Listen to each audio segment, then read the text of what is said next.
It's Friday, Feedback Friday, the feedbackiest day of the week. Ha! It's Feedback Friday.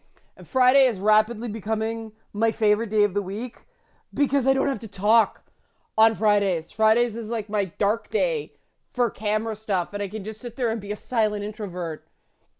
My throat's gonna thank me today. Oh my god, this stuff. I'm going to the doctor today to finally get something for the stupid post-nasal drip and sore throat and all that stuff, because I can't take it anymore. Almost 2 weeks of this crap. I'm going insane. Not that you care about it. Help support this channel. Become a monthly patron. Patreon.com/LeannaK. Patron's got another sneak peek on the video game I'm working on right now. Undivine Comedy, Hank's Inferno. Give him a follow on Twitter as well, at Hank's Inferno on Twitter. They've got a bunch of screen caps of characters and stuff like that. Game's in very early development. It's kind of cool to work on a game that doesn't subscribe to that keep everything a big secret philosophy of game marketing. It's been an interesting, very different experience. But that's not the topic today. The topic today is feedback. And by far, the biggest feedback was to the You're Offended, So What video. But I'm going to talk about the Our Gamers Sick of Superheroes video, because there was kind of a consensus that formed. Obviously, it doesn't involve everybody, but it was strong enough that I'm like, all right, this seems to be the majority opinion, that it isn't that gamers are sick of superheroes. It's that they won't buy a mediocre game just because Superman or Thor is in it. And a lot of the tie-in games to licensed properties tend to be profoundly mediocre. That makes sense. Well done, team.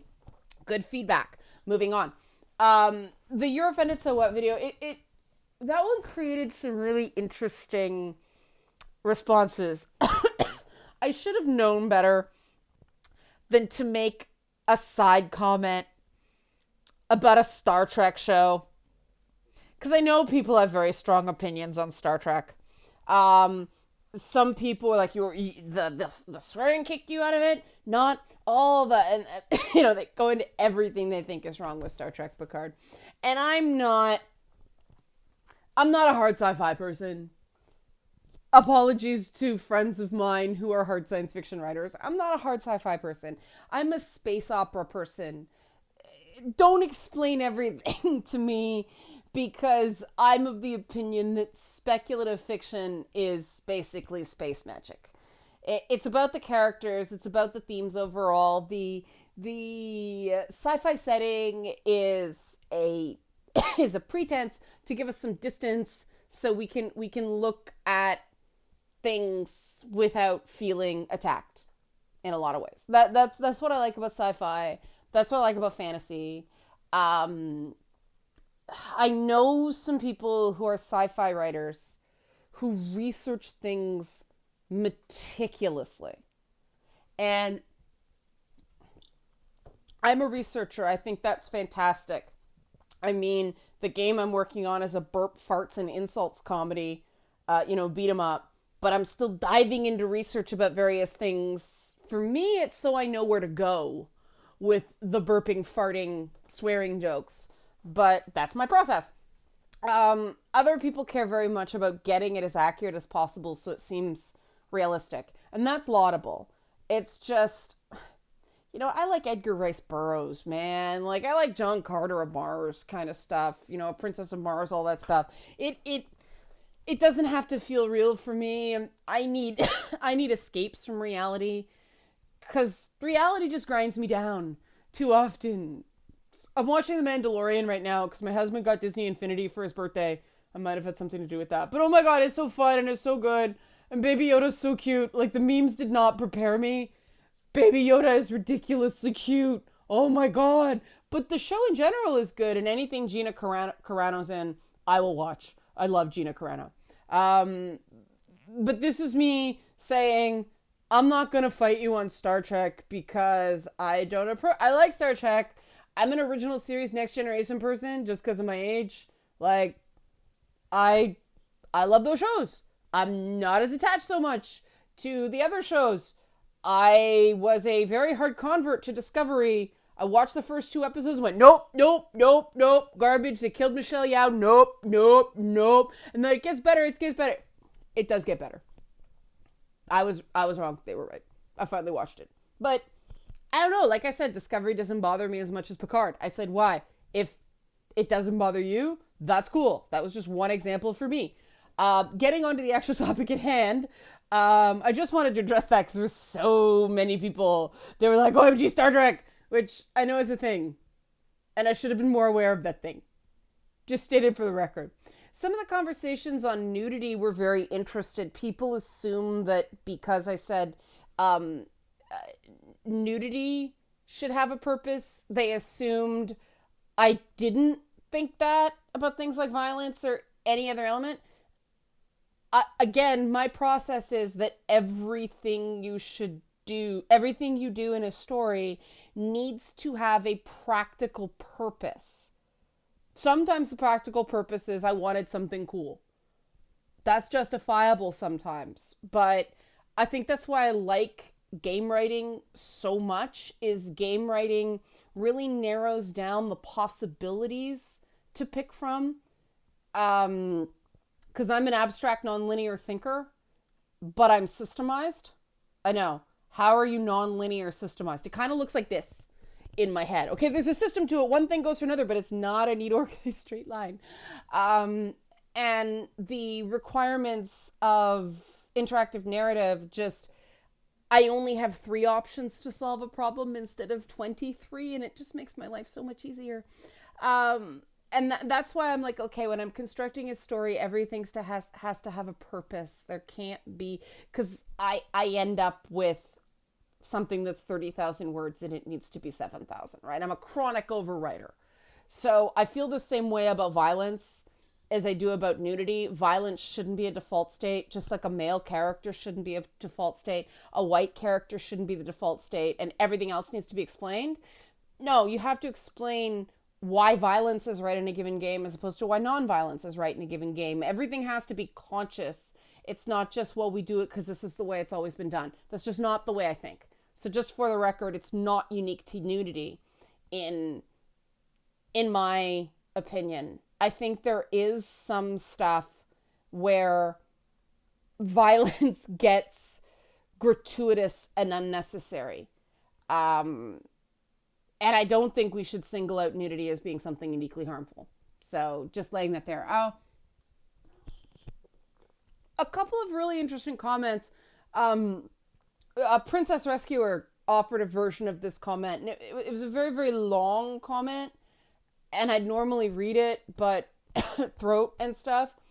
What the argument basically was that if you try to take an inclusive approach and try to consider what every single culture in the world is going to be offended by, in Princess Rescuer's words, you'd probably end up with white guys as protagonists simply by process of elimination.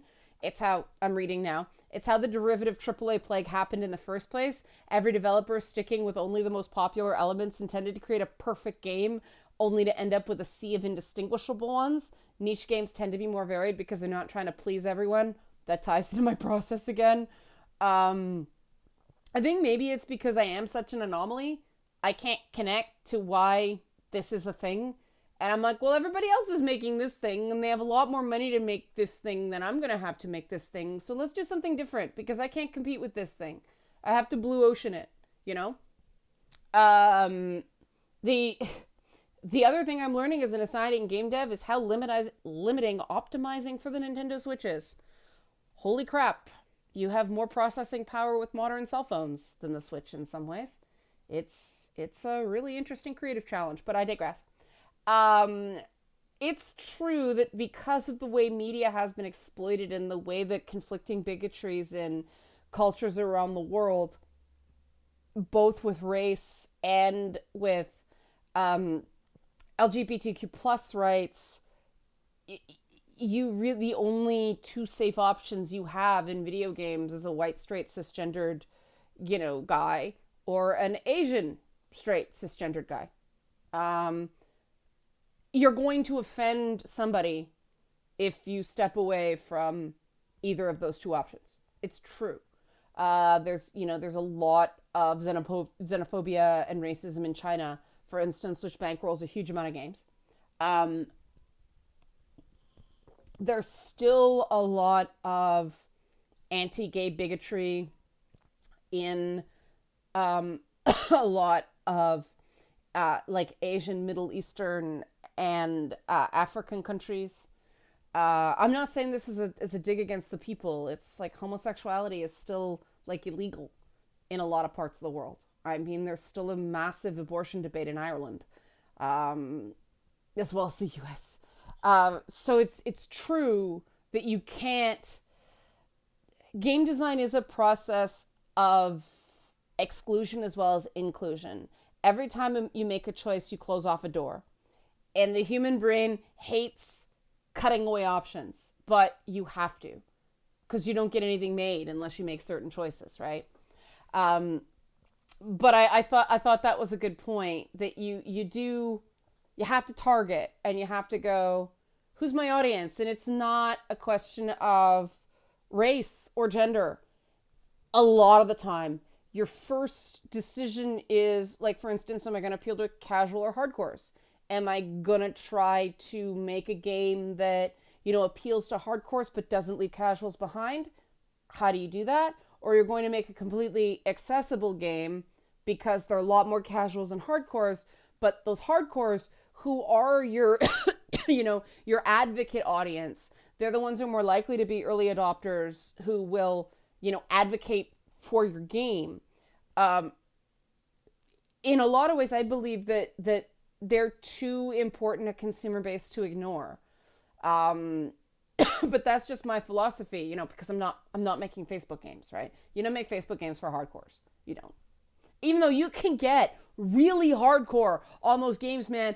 Oh my God, my relationship with like gardenscapes and homescapes and stuff like that. I keep trying to min max those games, and I'm like, what am I doing? This is a match 3 thing that is supposed to be just stupid brain slowing entertainment. That is no joke what I use those things for, to slow my brain. Because these days, even when I'm reading, I'm running freaking design calculations in my head. I need stuff where I actually have to make like stupid either or choices to slow my brain down enough to go to sleep.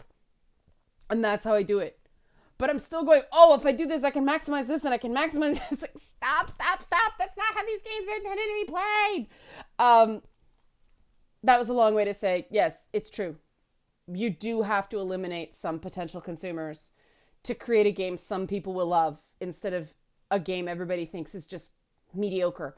And that makes games profoundly different than movies. You can get away with, it's just okay for a $12 investment, an $80 investment, or even on a sale, like a $35 investment. That's just too much. People expect a lot more from a game when the purchase price is that high. And the final bit of feedback, I mean, like I said, there was a lot of good feedback. I actually find it was really hard to choose. There was an interesting debate about consent in pornography, about how, the whole, the Dwork side, the Andrea Dworkin claim no pornography is consensual. Every woman is coerced into it. I don't agree with that. I've met a lot of very lovely people who do porn by choice. It's amazing how many people they do adult to make enough money to get through college without debt. This includes like stripping as well, right? It's a choice. Once they no longer need to do it, a lot of them just stop and they go on with their lives. Like, I met porn stars who, and I'm not going to name names because this is their private lives, right? But they were actually lesbians in their private life, and they did, male-female porn for money. It was a job. They were in committed relationships. Their partner didn't consider it cheating because it was work, and it wasn't with another woman. It was with a guy. And I found that absolutely fascinating. It was just a job they did. That was all it was. They were super smart people. And when it got to a certain point where they didn't need it to make money anymore, they They had their degree. Because I said, I work 6 weeks a year, for God's sakes, and make enough money for the whole year. Tough to turn down, right? But then, they sort of disappeared from the industry, went off, lived their life, started a business with the nest egg they'd saved up, and it was a really good plan for them. This is why I am pro sex work. This is why I am pro pornography. Now, again, I don't think that teenagers should be learning sex education from porn, but that's not the fault of porn. That's the fault of a lack of education. Moving on from that, I want to close on a comment. I thought it was gutsy to ask this in a public forum, and I'm not going to read the name because I don't want this person to get attacked, okay? I think it's a fair question. I have no reason to believe it's not in good faith. I believe it actually is in good faith. And so I'm going to read it, but I'm going to protect, people can go look for it, but I'm going to protect as much as I can the identity of the speaker so they don't get attacked. You'll understand why when I read the comment. They said, and this is just a piece of the comment, understanding that offense is a moving target is great, but are you willing to reach out to people who think that the line should be different from yours, even if you feel it is potentially dangerous to a person? For instance, are you willing to come to the table on content you would find offensive towards transgender people? Now, okay, 2 parts of that. Well, 3 parts of that. First, like I said, gutsy to ask that question, which I believe is a sincere question, in a public forum. I want to reward that, right? I think that it kind of shows, yeah, I am willing to come to the table on things like this precisely because I read the comment. It's come to my attention recently that my desire to communicate with people I'm not in lockstep with ideologically has been misconstrued by some people. I'm not going to stop doing it. Remember what I said about you have to alienate somebody? I believe too strongly in this element that you have to speak respectfully to people you have disagreements with, even when they're not respectful to you. Now, that does not mean I am respectful 100% of the time to people who are being jackasses. There's a difference between having a different view on something and being a jackass, right? And I quibble with the argument that I find something offensive towards transgender people. That's not really the way it works. I can't speak for trans people on what they find offensive. I am on the exact opposite end of the gender identity spectrum from trans people, in my opinion, okay? I think that a trans person who has a very strong gender identity, obviously they do, or they wouldn't go through all of that, right? Has more in common with a cisgender person who has a very strong gender identity than somebody like me who has a very weak gender identity. Because cisgender people take their gender identity very seriously. Trans people take their gender identity very seriously. Non-conforming people, it's important enough to them to make that statement, whereas here am I, little old me, I just don't fucking care that much. And the fact that I have, so why does this define me? Like, that was what led me into gender studies in the first place, is I actually wanted to understand why all this stuff was so important and why all these people were making these assumptions about me because I was female, when I'm like, no, I don't think that. And no, I don't want that. And no, that's not how I approach problems. And like, why are you thinking these things about me? I do not get it. Right? So I can't be offended on behalf of trans people.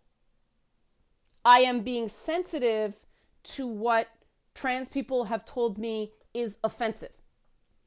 Similarly to the way I don't use the term Latinx, because my Latin, Latin American viewers don't like it.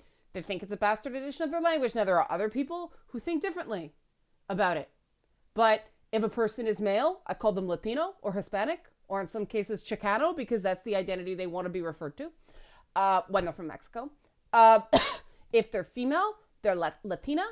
I do not know a single person personally who wants to be referred to as Latinx, so I don't use it. Similarly, I have very dear friends of mine who object to the term people of color because they believe it flattens the experience of anybody who's not white. Now, I know some people don't like the term non-white because it makes it sound like white is the norm and everything else isn't, but that's really what we're talking about, isn't it? It's like there's white people and everybody else, and that's the problem with the entire thinking, right? The way people try to graft on the Black experience to the Chinese experience to the South Asian experience to the, Pacific Islander experience and all that stuff. Like, it's not a monolith. You're not, when you're talking about issues involving race, you're not talking about every race at the same time. Say which race is being affected by this stuff. And if you don't know, find out, right? The issues affecting Asian and South Asian people are not the same as the issues affecting, Black people and Hispanic people. And flattening that is wrong. And it's white arrogance. And just because people of color use the same term, you are lumping everybody into the same group. I firmly believe that. Why? Because, quite a few brown friends of mine convinced me of that. There you go. But this is a secondhand opinion. The same way I talk about, men's stuff and the male experience, I'm just going based on what I'm told. I have no firsthand experience being a man. I can't speak from experience. I won't claim to. So, I don't get offended on behalf of trans people. I do speak to let people know I'm reporting, right? It's a reporter's instinct. I'm saying this is what I've been told. That's very different because I do not want to speak for trans people. That's wrong. Now, the core of the question, which is important, am I willing to come to the table on the line being in a different place? Absolutely. On any topic. I think it's totally fair to discuss where the line is and if it's only one line or if it's many lines. Because here's the thing about that discussion. If someone wants to have a discussion about where the line is, they are already showing a willingness to accept that there is a line in the first place, right? That trans people deserve acceptance and a normalization of their experience, and it's not a monolithic experience by any extent, right? And the tricky thing about advocating for small minorities of the population is they are small minorities, and it just shows the effectiveness in terms of profile of trans advocacy that it's been able to get so far. At the same time, I think the being extremely high profile is a double-edged sword. I think there are a lot of people who have been pushed into protective crouches and aren't as open-minded as they could be because they've been attacked as phobic or bad when they just don't have the same information as some people. That they because there are so few trans people in the world, there are a lot of people who have never had the opportunity to talk face-to-face with a trans person and understand that reality that way.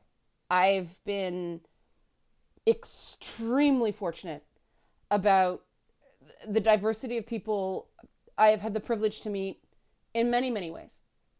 So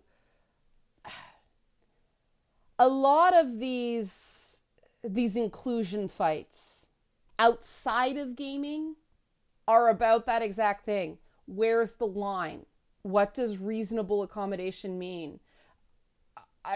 I'm afraid I'm driving this disability advocacy friend of mine, crazy. He watches his videos. Hi, man. Hi to your coworkers who hear my videos.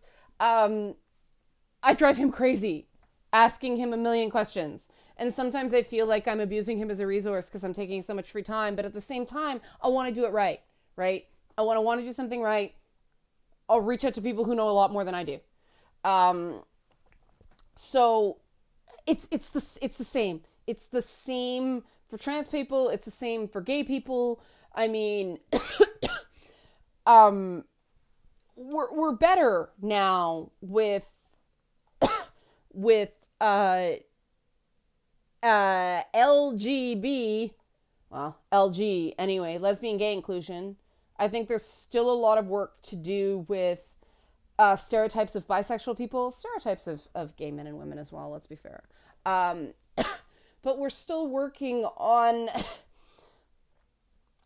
and I do think that people understand transgender people a lot more than they understand non-binary people. Now, again, here I am, I kind of understand the non-binary position in that I don't intrinsically feel strongly either way. But it's that weird thing of, I don't feel strongly, so fine. Female, whatever. Easy. Decision made. Not very relevant to me. Just call me what you want. I've been called way worse than him. You know? But other people have a very strong gender identity, and I needed actual professionals who are researchers in the field of psychology and like how the brain works and stuff like that to explain to me that no, in the majority of people, gender identity is very real. And what is it? Identity protective thinking or something like that. Identity protective cognition is a very real thing. So people, when they feel like their identity is threatened or being invalidated, it it puts them into either a trauma response or into this defensive crouch. I consider myself somewhat fortunate that I can be a better listener because I don't have quite so many triggers. Now, I had to work very hard on triggers, so again, I have to be understanding and patient with people who, you know, didn't spend a year beating the crap out of myself so I could get trauma triggers under control so I could be a functioning, productive member of society again, right? I have to remember most people haven't had that journey. And I think a lot of people are walking around with unresolved traumas, and I think that there are a lot of people who feel so assaulted based on their gender that it's just too far for them to go, where they're like, I've been told all this time that we're not supposed to mock people for immutable characteristics, meaning they cannot change. And their thinking goes, but now you're telling me somebody can change their gender identity. And this is why we try to call it gender affirmation surgery instead of gender reassignment surgery, because, or you know, sex change operations, because people's identity doesn't change, right? You're changing the anatomical parts, but you're not changing gender identity, which is immutable. Now, you know, where the line is, that's where we get into reasonable accommodation, accepted pronouns, stuff like that. You guys know where I fall on that spectrum. I believe there are 5 genders. That covers everybody. Basically, you know, it's an indigenous model of, you know, I'm not to describe it their way, but it's basically trans male, cis male, trans women, cis women, non-conforming, right? That covers everybody. So if we have to, we'll get 5 different pronouns. I don't think we need to. He, she, they works. That's where I'm at. I'm willing to budge on, okay, if we want to create 2 more pronouns for trans men and trans women, awesome. I have no problem with that. I don't think that bespoke pronouns are pronouns because they don't serve as pronouns. They're names. They're alternate titles. When you can just make up anything, it's not a pronoun. It's not a commonly understood unit of language. It's a name. And a trans person or a non-binary person already has a name, so I'll just call them their name. That's where I'm at. Now, I'm willing to hear arguments on either side of that. That doesn't threaten me. The important thing is that everybody involved in that conversation agree that trans acceptance and trans integration is important. And that's the beautiful thing about having that conversation is, again, the minute we agree there's a line, the minute we start having a debate on where the line is, that means the person on the other side of the discussion is essentially agreeing in principle that trans people deserve more than zero acceptance and inclusion. That's a very important positive element of that conversation. And that's where I distinguish between people who are just nope, all over the place on either extreme, right? On either extreme. There's no point in coming to the table using the words the commenter did on that because let's face it, there's no table. You're not going to get anywhere. If someone's that dug in, there's no point, right? But I'm willing, and this is where you shouldn't compromise on your morality. I'm not compromising on my morality. Finding a line, making a compromise so that some progress can get made today and we'll go back for pushing for more tomorrow. That's not forsaking my morality. That's making things better for someone a little bit today. I don't think it's healthy or adult to insist I get 100% of what I want or else. Because, the commenter's right, especially in the case of trans people now. It was the same issue that, stuff with gay people had in the 90s. People are dying. In the 90s, it was AIDS, right? And the stigma surrounding gay people making the AIDS epidemic worse. Now it's, too many trans people die young and not from natural causes, right? We got to do something about that. Why do we need to do something about that? Because they're people, right? They're people. And no one deserves to spend decades of their life living in despair because they feel like they can't be themselves and they can't find a group that accepts them. And that's true for everybody. And so that's the principle I subscribe to. I'm not going to judge you based on, who you are or what you are. I'm going to judge you based on how you behave and how you treat other people. And, some people have taken exception to me doing that because they think I'm accommodating the wrong side, right? I'm not going to change that because shoving people away, shutting them out. Sometimes you have to do it for self-preservation. That's totally understandable, but it doesn't change their mind. It doesn't make anything better.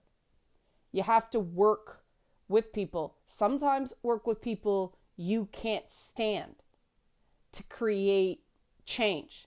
Now that doesn't mean your morality shifts to get things done. You have to you have to inform your compromises based on your morality. Your morality is going to tell you, I can live with this compromise. I can't live with this one. And that's a super important thing to understand.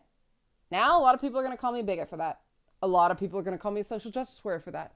Again, I don't care what people call me, right? I care about what they do. I'm not a big fan of name calling. And I know it happens. I know people are cruel. I know it's never going to go away. I just think it's funny sometimes. A clever insult is clever, and I appreciate that. Um,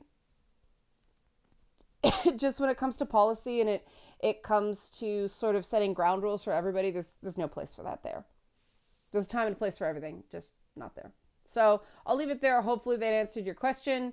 If you like this sort of thing, I really appreciate your support. I don't know how much I stepped on YouTube's monetization policy there because I was talking about identifiable groups that may be offended. Help support this channel. Become a monthly patron. Patreon.com/LenaK. Thanks for watching. I get to shut up now. Yay!